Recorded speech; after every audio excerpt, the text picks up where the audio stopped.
What's up everybody, it's Sendoh here, and overnight the Counter-Strike team released a new update focused on fixing some bugs and updating community maps. This August has been a pretty quiet month for CS2. It's true we got VACnet, but other than that there haven't been any substantial updates and everything points to September being when all the new stuff arrives. In any case, today as always we'll go through the patch notes and we'll also talk about VACnet, because it seems the dev team has a few traps prepared for us inside the platform. So let's get into it. Tired of your old Counter-Strike skins?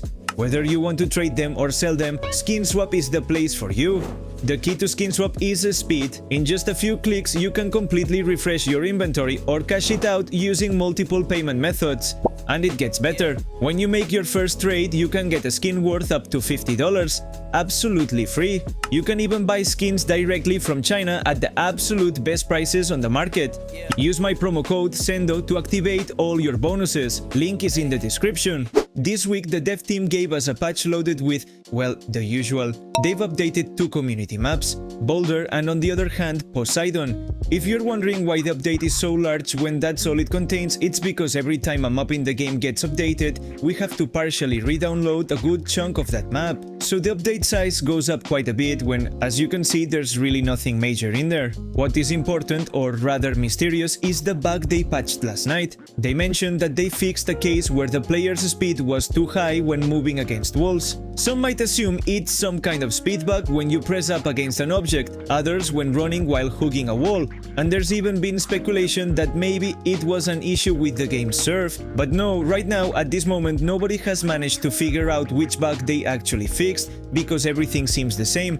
Maybe it was an exploit or some extremely specific movement bug that few people knew about, or that only happens in a very particular case, but everything seems unchanged, so, well, I guess they patched something. What I do find very strange is that since the new season launched, we still have a pretty annoying bug where, when you switch teams, the gloves get bugged and the default model appears. This has been reported to Valve for weeks now and they still haven't patched it. In any case, that would be this week's patch. It seems nothing interesting will arrive in the game until September, although as always everything could be overshadowed by the lack of a good anti-cheat. Speaking of the anti-cheat, it seems there are quite a few rumors and speculations about what traps Valve might have implemented in their VACnet system. Ever since clips surfaced of cheaters trying to automate their answers to fool the AI, there's been a lot of concern in the community about this tool. Nobody wants future VACnet AI models to end up even worse because of cheaters. As I explained in previous videos, statistically this is very easy to detect. If someone answers 100% or 90% of the time that nobody is a cheater, all their answers can simply be discarded automatically and the user completely ignored,